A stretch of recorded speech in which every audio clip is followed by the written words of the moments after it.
Hello there, dear friends, and welcome once again to the Relaxed Fantasy Review.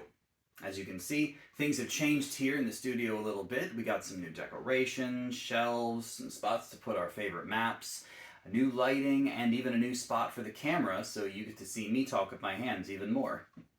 Today we're going to be continuing our series on spellcasting, and we're going to be talking about the Ranger. The Ranger gets to pick some cool spells from the Druid's nature magic, but also some special ones of their own.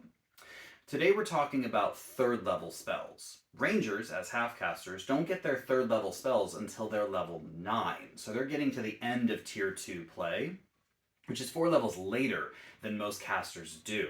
So Rangers, although they're full martial characters, tend not to lean into their spellcasting, and I think that's a shame. There's a lot of really potent magic out there that Rangers can have, and I've prepared a top 5 list that I believe every Ranger should consider when looking at what third level spells to choose. The first one on the list, number 5, I will say does have a caveat that it only should be used by a Ranger that focuses on ranged attacks, and that spell is Lightning Arrow. The younger brother of the classic evocation spell Lightning Bolt, Lightning Arrow basically says that when you attack with a ranged weapon, a thrown weapon is included in this, by the way.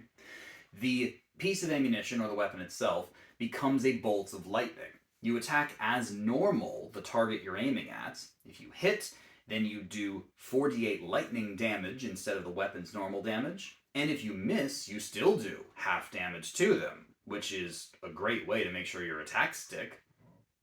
The Lightning Arrow has a secondary effect that any creature in the line of sight, or not line of sight, but the line of the shot, also needs to make a dex save or take 2d8 lightning damage or half on a success. So it really is just a small lightning bolt.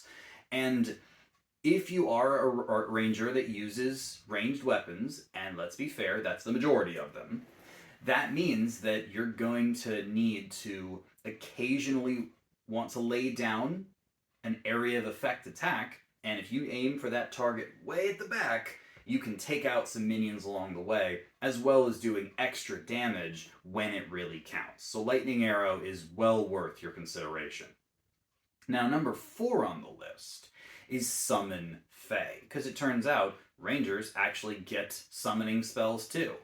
And Summon Fae is just one of the best spells that you can get as a Ranger in order to maximize your action economy. You summon the Fae creature, you can control it, no action required, which definitely makes the Beastmaster look twice. And you even get to choose the type of Fae it is. They get different effects when they use their little teleportation Misty Step or Fae Step power, either causing darkness or charm effect or even just advantage on their next attack. They are a really powerful summon and well worth looking into for anyone who wants to throw an extra body out onto the battlefield and dish out some extra damage and some extra utility to boot. Now, the number 3 spell on the list is one of those spells that you'd never want to leave home without because it is a crucial spell to making sure the party stays alive, and that is Revivify. Yeah, Rangers can learn Revivify, and a lot of people miss this. If your cleric or your druid didn't take it, or you don't have them, and heaven forbid you are the only one in the party who can heal, not the greatest place for a ranger to be, but they can get by, potentially, Revivify is a must-have. I would honestly say take it anyway, because it never hurts to have more than one party member who knows Revivify. You spend a 300 gold piece diamond, which is used by the spell, and you bring a creature that has died within the last minute back to life. If you couldn't get to them to force feed them a healing potion or a good berry that you'd prepared earlier that day, and they end up failing their death saves and dying, Revivify will save the day. Time and time again, Revivify has shown that it is a staple of D&D, and any character who can take it should consider it. Now, number 2 on this list, similar to Lightning Arrow, is actually for a specific type of ranger, but it's such a powerful spell that I'd actually suggest any ranger look at it.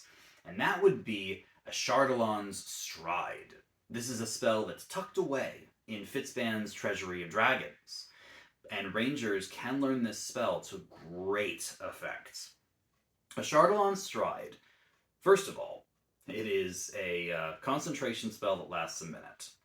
You cast the spell, and your movement speed increases by 20 feet, which for a lot of characters is almost doubling their speed. You also don't provoke opportunity attacks when you move. So you might think, oh, this is perfect for a melee ranger. I say it's perfect for any ranger, because even if you're using a bow, the ability to get away from enemies when they close the distance on you, or to run circles around them without provoking opportunity attacks is just fantastic. But it gets better. When you move, Dragonfire is at your feet, and any creature or object you pass takes 1d6 fire damage just because you moved past them. So literally running circles around your enemies while you're attacking them with your bow or your swords is a really good strategy. Extra fire damage, no opportunity attacks, extra movement speed, and all you gotta do is keep concentrating on it, and it fits nicely in the action economy. I think it is a phenomenal buff spell that a ranger would be able to use, and any creative player who wants to have that extra maneuverability should take it. And if you happen to be a race that has extra speed, or you have a magic item that increases your speed, or whatever, if you want to use this to just run past every enemy on the battlefield and just do all that extra damage, I mean, you could total up the amount of damage that other 3rd level spells can do. You run past 8 enemies, you're doing 8d6 fire damage to them. That's a fireball. And it is really, really worth considering. And since it's hidden away in a book not many people have read, it is well worth considering. So what's the number 1 spot, since I spoke so highly of Ashardalon's Stride? That's Conjure Animals. Conjure Animals is a no-brainer as a ranger. Not whether you're a Beastmaster or not, it doesn't matter. The idea of a ranger summoning up creatures to fight for them is iconic. And Conjure Animals, the conjure spells in general, are sometimes considered a little overpowered. Because, yes, you can summon a single CR2 creature, which isn't always the worst idea in the world, depending on your situation. But you can also summon 2 CR1 creatures, 4 CR1/2 creatures, or 8 CR1/4 creatures. And summoning up a pack of 8 wolves, with their pack tactics, and the fact that they act together as a group, and you can command them without any action required, means that this adds more bodies to the battlefield than most other spells will, and any attacks they take or attacks your party is not. Using this power to control the battlefield with a swarm of bodies can be cumbersome, but it is supremely powerful and one of the best things any spellcaster can do for action economy. Of course, you don't always get to pick those creatures. Depends on your DM's interpretation. The spell doesn't say that you get to pick. So the DM may choose weaker creatures, but 8 weaker creatures is still something you would have a million uses for. And since they last for a whole hour of concentration, you can even use them outside of combat if some of them survive an encounter. Or summon them outside of combat and bring them in afterwards.